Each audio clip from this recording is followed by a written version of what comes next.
Hola, buenas noches. Les voy a compartir mi pantalla. Por favor, me avisan cuando lo puedan ver. Sí, Sí ya se lo ve. podemos ver. Listo. Hola, como dijo Mayra, me voy a presentar un poco acerca de Swagger. Muy rápidamente me voy a presentar. Mi nombre es Javier Navides. Tengo 7 años codeando profesionalmente en Ruby. Actualmente trabajo en una empresa llamada Avantika como Senior Software Engineer. Y en Avantika siempre buscamos talento. Pausa comercial, estamos buscando Ruby Developers. Tenemos una vacante para un Ruby Developer Senior. Así que si sabes Ruby, manejas Rails y sabes inglés avanzado, y me puedes contactar por Slack o si gustas puedes enviarme tu correo a la dirección de abajo, que después se las voy a compartir. Hablando un poco ya del tema de lo que es Swagger. Swagger es una especificación para documentar APIs. Empezó primero como una idea open source y luego fue adquirida por una compañía llamada SmartBear y al final ha sido donada a la Fundación Linux, renombrada a OpenAPI y de nuevo es open source y libre para todos. Lo que define es, esta especificación trata de estandarizar o poner bajo un documento a una interfaz usada por todos, la forma de documentar las APIs, de manera que sin tener que ver el código, sin tener que usar la aplicación o analizar el tráfico de la red de alguna aplicación que use un API, tengamos un punto de entrada para conocer las capacidades de las APIs con las que tenemos que trabajar. Y esta especificación es solo para las APIs REST. Últimamente hemos visto que está de moda lo que es GraphQL, por ejemplo lo tiene Facebook, y esta va a migrar de REST a GraphQL. Entonces, OpenAPI solo funciona para APIs con la convención REST y no con GraphQL. Básicamente, esta especificación lo que define es una serie de directivas que tenemos en documentos y se van a guardar en archivos. Estos archivos puedes guardarlo en un YAML, que es lo que normalmente conocemos cuando trabajamos en aplicaciones Rails, o en un formato JSON también en un archivo de texto plano. Entonces, un ejemplo muy básico, porque la idea de esta charla es darles que conozcan en alto nivel lo que es Swagger y qué es lo que puede hacer. Vamos a hacer, digamos, quiero especificar o documentar el API de una recetario, entonces solo tengo dos opciones, crear una receta y listar una receta. ¿Cómo se vería la especificación o el archivo de Swagger? Básicamente las secciones son, tienes una cabecera, una parte donde están tus operaciones que puedo usar en el API, que en este caso sería crear o listar una receta, y una parte de definiciones. Entonces, la cabecera es básicamente la información básica que tiene tu API. Por ejemplo, soporta HTTP, soporta HTTPS, cuál es el nombre, cuál es la URL del servidor, si por ejemplo todas tus endpoints o URLs que expones a los developers del API y empieza con API v1, también cuál es esa URL base que comparte toda tu API, entre otras cosas, incluyendo la versión de Swagger. Eh, Hasta el año pasado, la mayoría de integraciones o aplicaciones que usan Swagger estaban usando la versión Swagger 2.0. Existe una versión Swagger 3.0, pero no ha sido implementada. Y investigando ahora justo para esta charla me di cuenta que la gema que voy a usar ya soporta Swagger 3.0. Entre versiones sí hay más cositas que soporta. Por ejemplo, la versión 2.0 tiene problemas soportando archivos multipart, que es básicamente los APIs para subir cosas como imágenes o textos o archivos en general. 2.0 no lo soportaba mucho y ahora la especificación 3.0 sí lo soporta. Eh, Solo como disclaimer, la charla hoy está enfocada en 2.0. Lo que es las definiciones, básicamente en los APIs, generalmente vamos a devolver data y si hablamos de REST vamos a devolver una representación de algún objeto. En el caso, por ejemplo, de las recetas, podría devolver un ejemplo de una receta, que es un objeto que tiene algunos datos, por ejemplo, puede tener un identificador, un título, qué ingredientes tiene esa receta, que puede ser una lista de ingredientes o un array de strings, o las instrucciones para cocinar, etcétera, ¿no? Entonces, probablemente si tengo una API que expone muchos endpoints, en estos endpoints voy a tener que reutilizar o enviar el mismo objeto. Entonces, en vez de definirlo múltiples veces en mi archivo Swagger, podría tenerlo en un solo lugar y empezar a reutilizarlo.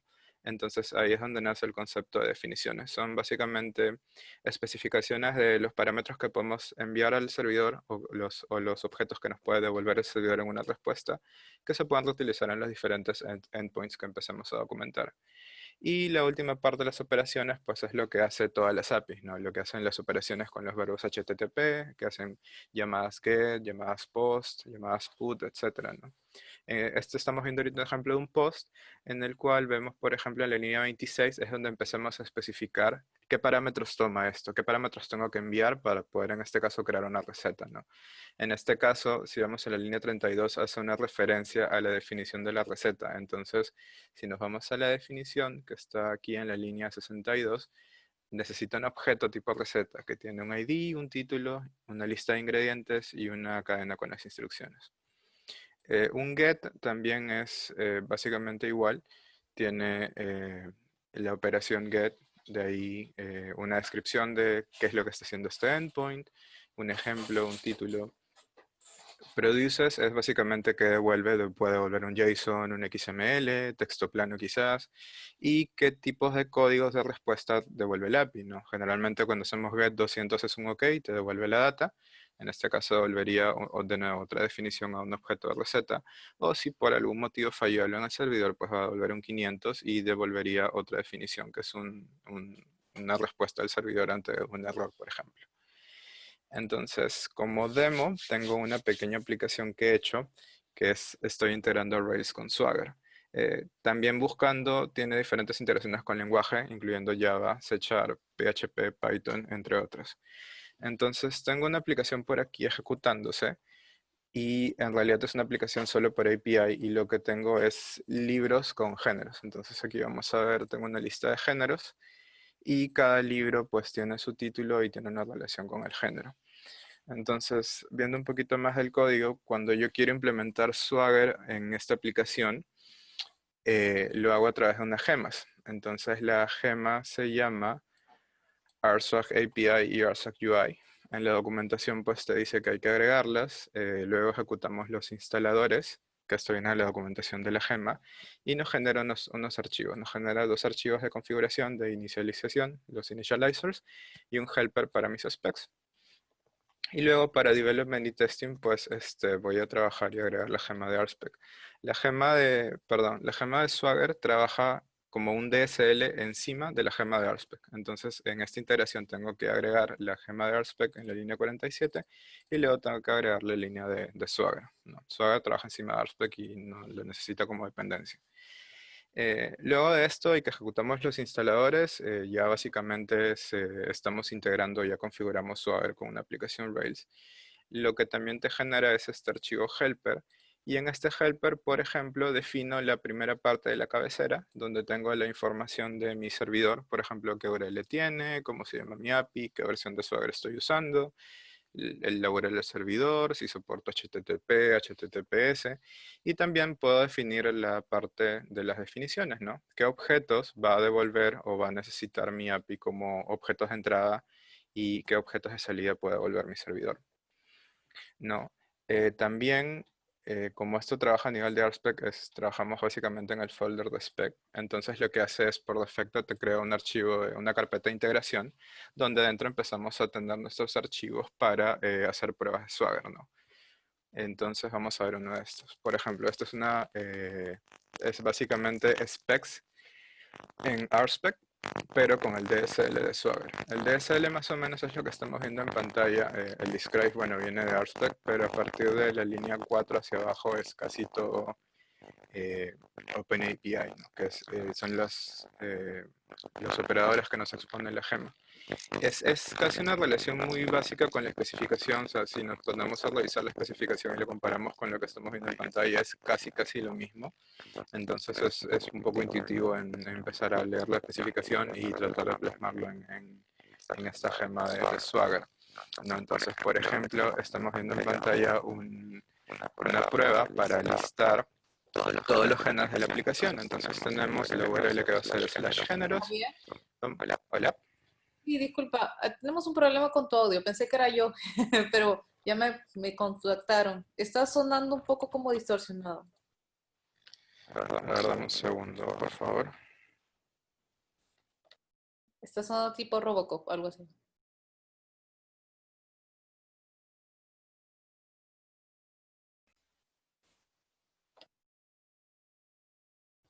¿Me escuchan mejor ahora? Sí, está mejor. Ok, no, perdón. Me avisan cuando puedan ver mi pantalla. Sí, estamos allí, observando. Ok, listo. Lo que estamos viendo en pantalla, por ejemplo, es la acción que nos está listando todos los géneros mediante el API. Entonces, el path básicamente define cuál es la URL que exponemos. El get, bueno, es la petición que vamos a hacer. Eh, Esta aplicación toma de entrada un JSON y también devuelve este endpoint toma de entrada un JSON, produce un JSON. El código de respuesta, por ejemplo, cuando el servidor responde con un 200, nos va a devolver una lista de géneros, que obviamente es un array de géneros cuya definición es la que definimos aquí en el Swagger Helper. Nos va a devolver un array de objetos de género y cada género tiene un ID y su nombre. No. Aquí, bueno, definimos unos datos de prueba y el run test es básicamente como nuestro sujeto en RSpec. Aquí es donde se ejecuta la prueba. Y si queremos empezar a hacer testing adicional, pues nos devuelve un objeto response, que es un JSON, entonces devuelve como un string, lo parseamos y pues podemos empezar a testear la respuesta del servidor que nos manda, ¿no? Y esto en realidad es un RSpec, entonces si yo lo ejecuto, en mi terminal va a empezar a ejecutar, entonces vemos que sí. Adicionalmente, ¿qué es lo que hace al final de cuentas esto? La idea es que al tener un suite específico para Swagger, nos da también este comando que lo que hace es convierte estos specs que generamos y te genera un archivo YAML que es la especificación que vimos hace un ratito, que es lo que tenemos aquí. Entonces, yo ya no tengo que saber generalmente, ya no tengo que saber la especificación al detalle, simplemente podría enfocarme en aprender la gema y con esta comando pues exporta el Swagger y esto ya se lo podría pasar a otros developers que quieran trabajar sobre mi API. Adicionalmente, y lo más bonito que me gusta de esta gema es que tiene otro comportamiento de UI, en el que está bien, si sabemos la especificación y sabemos leerla, podemos entender todo lo que está haciendo esto y todas las posibilidades del API, pero también tiene un componente de UI, que es lo que voy a mostrar ahora. Entonces, si nos damos cuenta, esta es una documentación oficial de mi API que fue generada automáticamente por la gema sin yo haber escrito una línea de código, solo con las specs. Entonces, por ejemplo, vimos que lista los libros y te dice, por ejemplo, cuando quiero la lista de libros, tiene un código 200, que es la lista de libros, y un ejemplo, como es devuelve un array con un libro en este caso. Lo bonito es que no solamente documenta, sino también lo puedes probar en vivo. Entonces, si yo pongo acá try it out, execute, lo que está haciendo es, hace una llamada a mi API y me devuelve hace la petición al servidor y me lo devuelven. Entonces, aquí estoy literal trayendo información de mi base de datos. Y obviamente, bueno, aquí está otras definiciones que dice también, pues en esta API puedes crear libros, crear géneros y listarlos, ¿no? Y acá abajo está la parte de mis definiciones, ¿no? Que se traducen en qué modelos devuelve el API, ¿no? En este caso, un libro tiene un ID, un título, un código y también tiene una relación con un género, ¿no? Y el género sabemos que tiene un ID y un nombre. Entonces es una manera un poco más visual de ver la documentación e inclusive probarla sin necesidad de, de- de- de ir a revisar el código fuente o prender el servidor, ¿no? Si es que esto alguien me lo publica, yo accedo a esta URL y yo puedo empezar a hacer testing del API, ¿no? Ese es básicamente el demo que les quería hacer, no lo quería hacer muy largo. Y finalmente, estas son las gemas que he usado. Como vimos, es la de RSwag y RSwag necesita RSpec, entonces tenemos también la de RSpec. Como conclusiones, como todo lado tiene su ventaja y desventaja. Como ventajas creo que es una forma muy estándar de documentar las APIs. Si tú manejas esta especificación y otras personas lo manejan, estás hablando el mismo lenguaje. Entonces, no importa si yo tengo algo en Ruby, otra persona lo tiene en otro lenguaje, podemos trabajar a nivel de API mediante esta especificación. Y no solamente es a la hora de implementar, sino puedes diseñar este archivo YAML sin tener una aplicación hecha como para empezar a hacer pruebas de concepto o quieres hacer ejercicios en paralelo entre dos equipos de desarrollo y pueden trabajar a través de estos archivos para definir cuál es la interfaz, cuál es la entrada y salida de comunicaciones entre sistemas, por ejemplo. Y obviamente si tienes equipos de desarrollo mejoras la comunicación y se promueve la colaboración. Como desventajas es que los archivos llegan a ser muy extensos.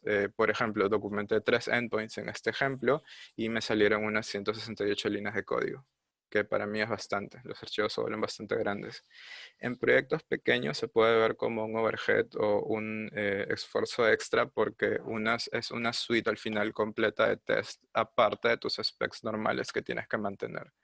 La ventaja es que si tú lo mantienes, ya no tienes que hacer ningún esfuerzo en documentar porque el EGMA genera la documentación por ti.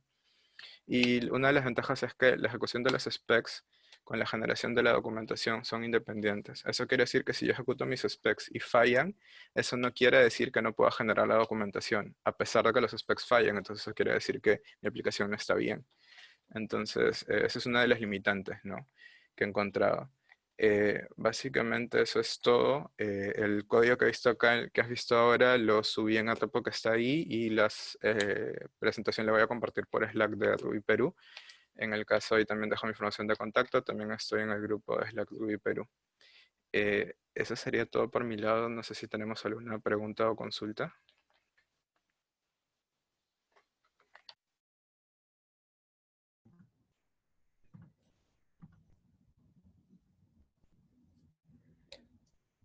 Aquí Ah, M. Lazo hizo una pregunta si ese documento ha sido creado por ti manualmente o ha sido generado automáticamente según los recursos que tienes expuestos.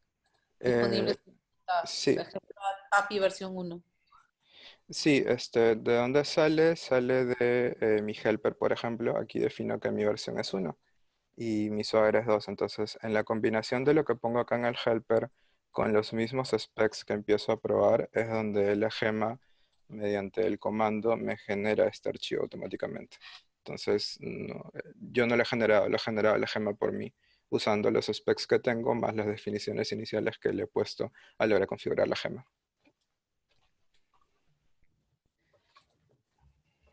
Hola Javier, ¿qué tal? Yo tenía una pregunta, bueno, en verdad eran dos también, sobre el Swagger UI. ¿Hay forma de customizar esa interfaz? Por ejemplo, no sé, no me gustan los colores o no quisiera que ellos puedan probar el API desde ahí mismo, ¿no? Y la otra pregunta era, el Swagger te permite, por ejemplo, tener varias respuestas por cada endpoint. Por ejemplo, quiero mostrar qué pasa cuando hay un success, qué pasa cuando falta un parámetro, qué pasa cuando se cae el servidor, como que múltiples variables del mismo request. Y bueno, esas eran mis preguntas. Gracias. Ok. La primera pregunta acerca de la customización, me parece que no. Dependiendo de la versión de la gema, cambia un poquito lo que estamos viendo en pantalla, que es el output del UI. Quizás cambia a nivel de textos, de tamaños de letra, de colorcitos, pero me parece que no hay forma. Quizás por ahí podrías tú meter tu CSS encima de esto para cambiar un poco lo que estamos viendo en pantalla, pero creo que por default no te deja cambiar el diseño de lo que ves.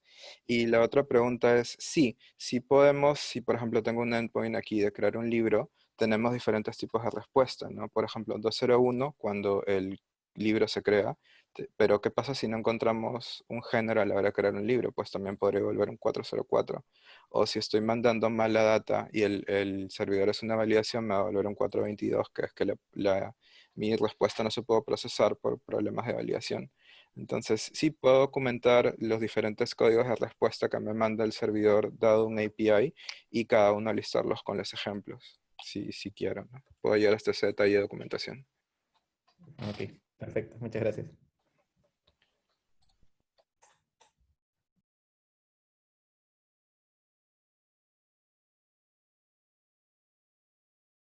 ¿Alguien tiene alguna pregunta adicional? Aquí tenemos otra. Este, una consulta, en base a customization en Python, ¿se puede sobreescribir el HTML de Swagger? Lo más probable que en Rails se pueda. No creo que sea una caja cerrada. Sí, pero por lo menos para esta gema es casi, digamos, entre comillas, un enlatado. O sea, yo le configuro cosas de qué es lo que quiero que vote, pero a nivel de UI no lo da por defecto. Lo que quedaría es, obviamente, investigar el código fuente de la gema para ver cómo funciona este generador, porque al final lo que hace esto es lee el YAML y lo transforma en esta página web que estamos viendo en pantalla. Entonces habría que investigar el código fuente para ver en dónde están los estilos y empezar a customizarlo. Ahora, en Python no he revisado la integración per se, porque obviamente estos son esfuerzos de desarrolladores independientes, no es esta compañía Smartware o la Fundación Linux que están dándonos estas herramientas, sino o son developers independientes o son gente de Smartware que ha hecho su versión, su fork para soportar integraciones con diferentes lenguajes de programación. Entonces, de hecho, varía y creo que pues habría que investigar si en Python hay opción de customizar o también tendríamos que revisar el código fuente de la librería y parcharla de alguna manera.